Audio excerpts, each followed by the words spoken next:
Coming soon to a podcast feed near you.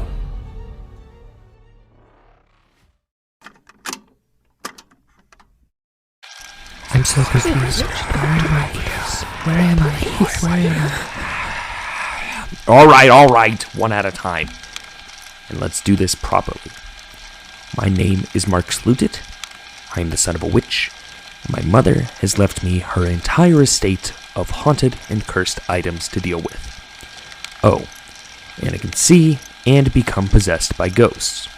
To make matters worse, my brother has been ignoring my calls, which either means he is still upset with me for leaving the family business, or it means that he has taken up monster hunting alone.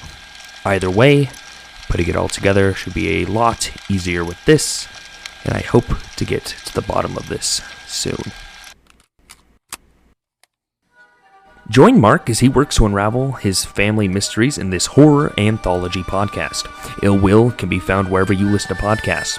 Subscribe now and peer into the darkness where family secrets and supernatural forces collide. Ill Will, because some ghosts just refuse to rest.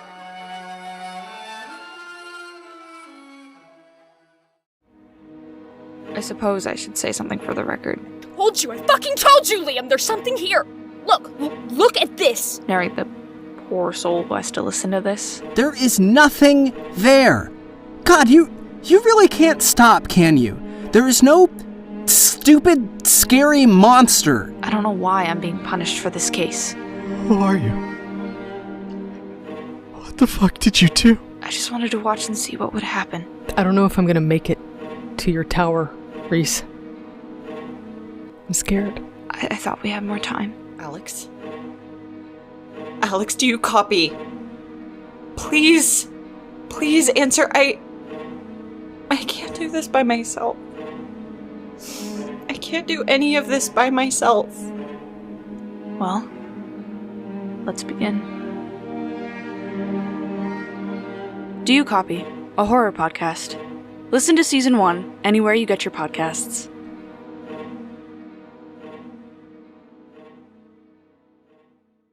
The following podcast may contain some strong language and adult themes. Listener discretion is advised. Though your feet are firmly on the ground, your imagination really wants to live in space.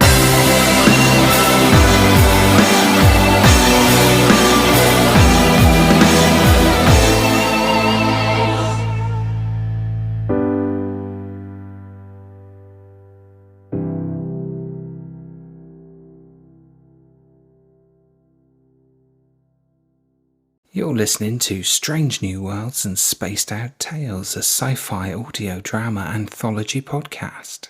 Episode 9, Department of Motor Vehicles.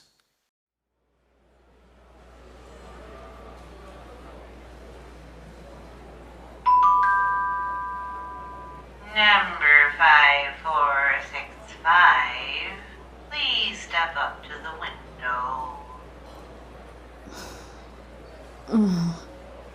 Just like taking forever.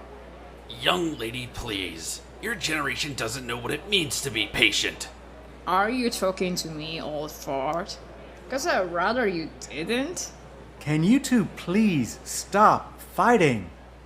This is unbearable enough without the two of you bickering back and forth. Can't you try to get along? He started it. Well, I can't think straight with that foul smell offending my airways. That foul smell is the latest scent from Chris Hasseck's private collection, thank you very much. Well, it smells like horseshit that's sat in the hot sun for a week. Excuse me? Enough arguing. You're driving me insane. Do you even know each other? Why don't we start there? Why should I? Right, why? Because if you don't, I might possibly go mad, if I haven't already. We've been here for what seems like hours, and you two are not helping. I'll start. My name is Richard. Fine. I'm Stephanie. My friends call me Sam, but you can call me Samuel. Well, hello Samuel, hello Stephanie. seeing as we're in this line together, why don't we try to get to know each other? It might make the time go quicker. Whatever. It's better than standing here doing nothing.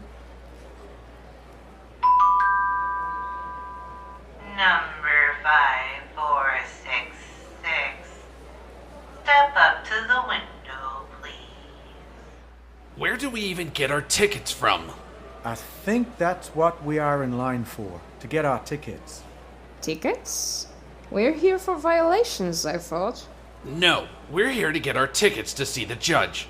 Don't they teach you kids anything in civics class anymore? Oh, sorry. I was just asking. I've never been, in trouble with the law before. Anyway, like I said, my name is Richard Parker. I'm a financial analyst for one of the largest firms in the area. Oh, you're like one of those big banker guys. Yep. I help manage several $1 million accounts. I help turn them into multi-million-dollar accounts. I knew a guy like you once. He was a real asshole. He cost my family thousands of dollars. He said this thing called crypto was going to make us rich. All it did was nearly bankrupt my sister. See? If you had spoken to me, I could have told you it was a bad move. What about you, Samuel? What do you do for a living? Right now, nothing. But I did run my own landscaping company for many years. That is until my asshole partner pushed me out of the business, forced me into retirement. Now I just collect a paycheck and wait for the Reaper to get me. That's harsh. I'm like a bartender. Not that anyone asks, but I'm actually an actress. Oh, really? What movies are you in? None. I'm trying. They just haven't been captivated by my charm yet. Yeah, I'm sure that's the reason. Believe it or not, I have an audition next week. A producer told me I'm just the type he's looking for. Did he mention a casting couch? No, he did not. You be careful, young lady. There's a lot of sick men out there. You two think it's for porn, don't you? I will not to porn. Did he have sunglasses, a leisure suit, and a bad comb-over? How did... Oh my god! It's for porn! I'm not going now. Sorry to burst your bubble, ma'am. I just thought you should be prepared. Ma'am? How old do you think I am? I'm too young to call you young lady. Enough! The both of you! You're both kids to me, so knock it off! Number 5467. Step up to the window, please. Does that guy in front of you two make you feel underdressed at all? I mean, I'm in my work uniform. Richard, you look like you just came from the golf course. And Samuel, are you in your pajamas? Hey, at least I'm comfortable. Are you making fun of my designer polo? All you need is an apron, and I'd assume you'd be taking my order for refreshments in this godforsaken line. Hey, you're a little high-strung there, buddy. Are you sniffing a little bit of the nose candy? I am not. Tell it to the guy in the suit in front of us. Work has been incredibly stressful lately. Get off my ass. I can relate. I had this whole bachelor party coming other night, and I had to serve them all because Bree's ex was in the party, and she couldn't even. Bree's my coworker, by the way. She's the worst. Can you say that slower and in English next time? Okay, so... That was rhetorical. Richard, I thought you were some hotshot investor. What could be so stressful? It's tough work managing all of the accounts. Staying on top of things, making sure it all balances out and the money is where it's supposed to be. So you resort to snorting coke? I do not snort coke. When I first got into finance, I promised my wife I wouldn't touch the stuff, and I haven't. I'm probably the only guy in the entire profession who pisses clean. Oh, you got me beat. Bree brings in Molly when we know it's going to be a slow night. I'm not up to date with the vernacular, but I'm assuming Molly isn't a friend of yours. It's ecstasy, Samuel. Okay, that makes sense. But what's your vice? I know how you finance guys are. Always about the chase, the next big hit, the next big thrill. You have to be into something. Nope. Nothing. Number 5468. Please step up to the window. Number 5469. Please step up to the window. Number 5470. Please step up to the window. Number 5490. Please step up to the window. Is this line even moving? It certainly doesn't feel that way. Like, my legs feel like they're gonna fall off. Don't you stand most of your shift? Get with the times, Gramps. We're allowed to sit. I'll bet that we've been here for at least an hour. That's it! That's what? Betting. You're a gambler, aren't you? Huh? That's your vice. You like to roll the bones. Not at casinos, though. You like the high-stakes shit, you little fucking weasel. What? Of course not. You're like totally guilty, dude. Okay, fine. I like to gamble a little bit. Satisfied? Yes. Good. Can we not bring it up again? I'll try. And be careful swinging your arms. You almost hit the guy in front of you. Oh, sorry, Mr. Suit Guy. The name is Eli. Do not speak to me. He sounds hot. And a bit of a dick. That makes him even hotter. Can you two please knock it off? Fine. What about you, big guy? I'll bet you don't get to make it to your age without a few skeletons in the closet. Excuse me? You heard me. Number 5491. Please step up to the window. It feels like we've been waiting in line forever. We don't even have whatever numbers they're looking for. Now that you mention it, I don't remember what I was even doing before I came here. I vaguely recall having an argument with my wife. About what? She didn't have dinner on the table when you got home from work? Richard, like, stop. He doesn't look too good. The both of you, right now, think your hardest about what you were doing before you came here. Why? Clearly we're in here because we broke the law. Did we? What did you do to even get here? Were you speeding? Did you run a red light? What got you in this place? Samuel, are you okay? You're acting really weird. I'm not okay. I'm starting to remember now. I cheated on my wife. Shocker. Can I finish? My best friend was deployed overseas. You fucked your best friend's wife? I knew you were a piece of... You asshole. I think you broke my nose. Good! Now let me fucking finish! My best friend Elijah was stationed overseas. While he was gone, his wife Vanessa stayed with us. One night, we were all drinking and my wife went to bed early. Vanessa started crying about how much she missed Elijah, and in my drunken stupor, I did the one thing I should never have done. That morning she left. We never spoke of it. 3 months later, Elijah came home and killed himself the next day. Oh my god, that's terrible. Vanessa died yesterday. For whatever reason, I thought it would be a good idea to tell my wife. Maybe I thought it would give me some sick sense of forgiveness. Or maybe I just couldn't live with the guilt anymore. Mary, she screamed. She cried. I wish she would have done more. I know I deserve it. I woke up this morning and she was gone. She left a note with one word on it. Goodbye. I'm sorry, that's a terrible story, but what part of that led you to being here? Think about it, you dense sack of shit. What type of dirty deeds have you been up to lately? I'm sure your gambling habit didn't end at the craps table. Oh. What's going on?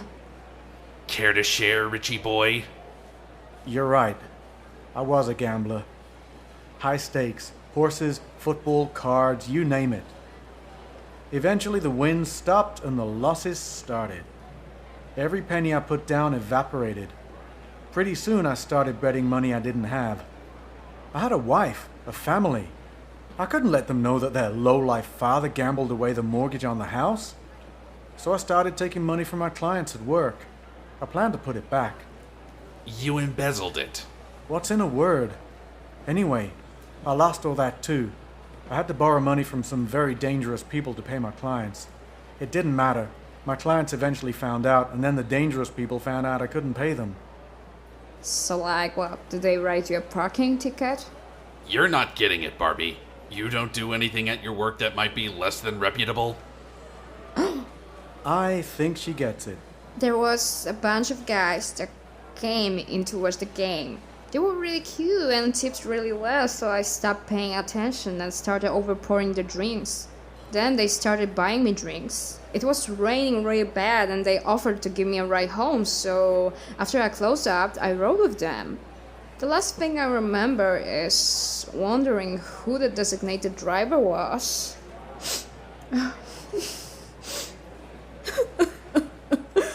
So you guys are getting my point now. I'm pretty sure we're all dead. No. Let's face it, we weren't exactly living our best lives. But the question is, what is this? Well, if we're not here for parking tickets, what are we here for? Is this some kind of purgatory? Hell, actually. What? You heard me. You're all in hell. Don't act surprised. Bullshit! Who are you? Isn't it obvious? I thought the suit would be a giveaway. I have no clue, but you better start talking before my fists do. A threat, really? Since you don't know, please allow me to introduce myself. I like to go by Eli Frook when dealing with humans. Humans? Does that mean you're not? Please don't interrupt, dear, lest I sew your mouth shut again. As I was saying, I go by many names. Beelzebub, Satan, Abaddon, Baphomet, Tezcatlipoca, Lucifer, Set, Demagogue, Bile, Louis Cypher, blah blah blah. Just call me the devil or Eli if it makes this easier. You son of a bitch! Oh, I wouldn't do that if I were you. I really don't like it when I take the bones out of your hands. Why are you acting like you've met us before?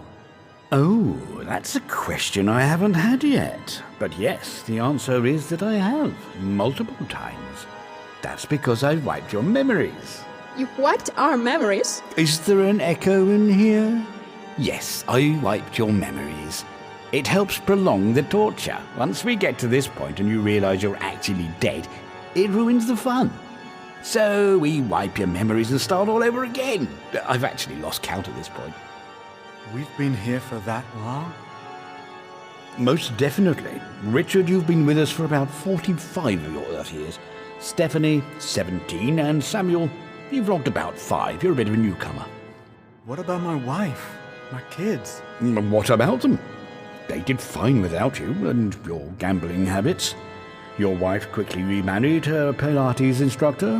He was quite attractive, I must add. Your kids all went to Ivy League schools and graduated top of their respective classes. All thanks to the trust set up by your passing, of course.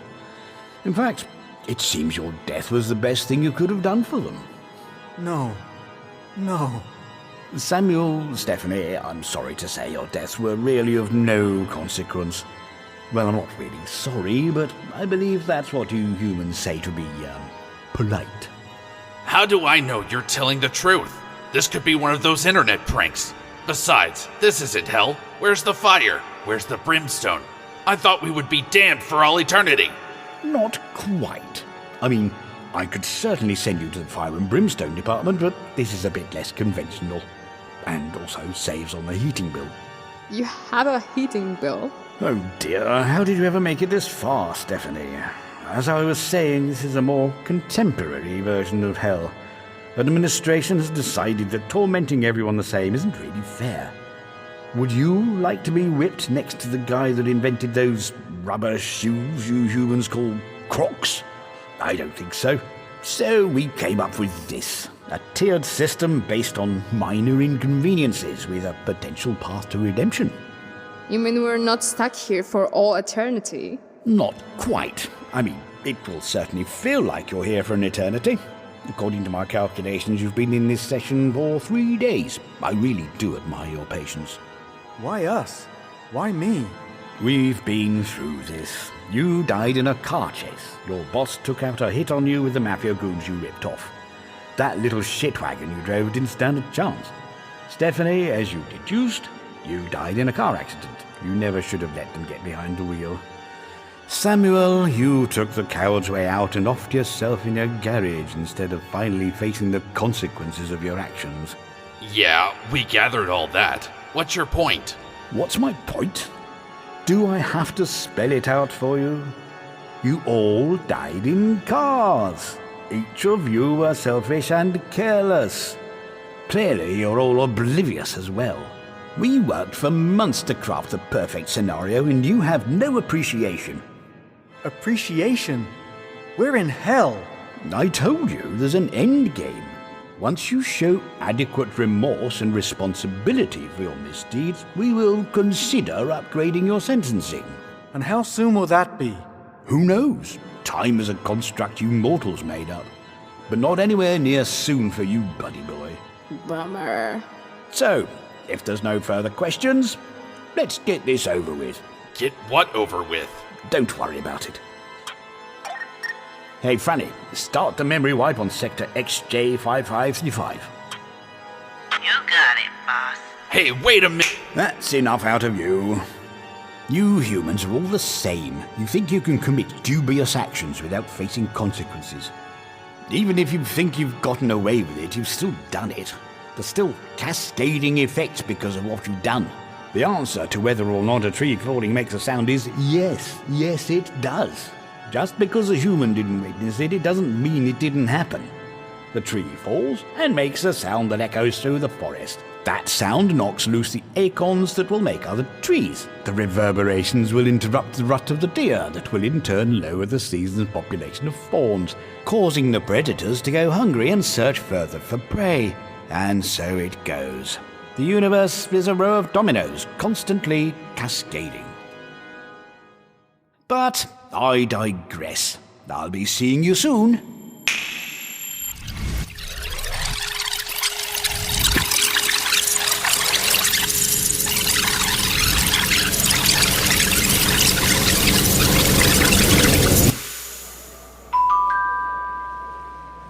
Number 5465, please step up to the window.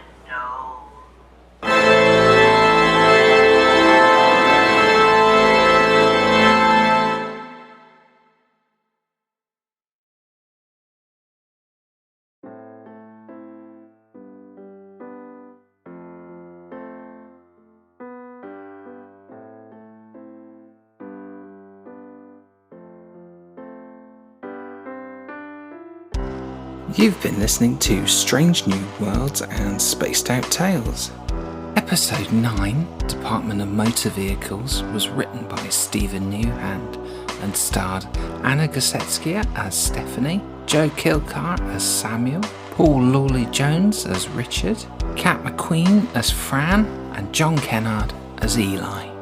Production and sound design were by Jim Cogan, opening theme music by Jim Cogan, and all incidental music and sound effects were licensed from Envato Elements. If you've enjoyed this episode, then please do subscribe, like, maybe even leave us a review wherever you get your podcasts. You can also visit our website at snwasot.com, and you can follow us on that social media platform that used to be called Twitter, twitter.com/snwasot. Or you can email us, email at snwasot.com. Until next time, thanks for listening.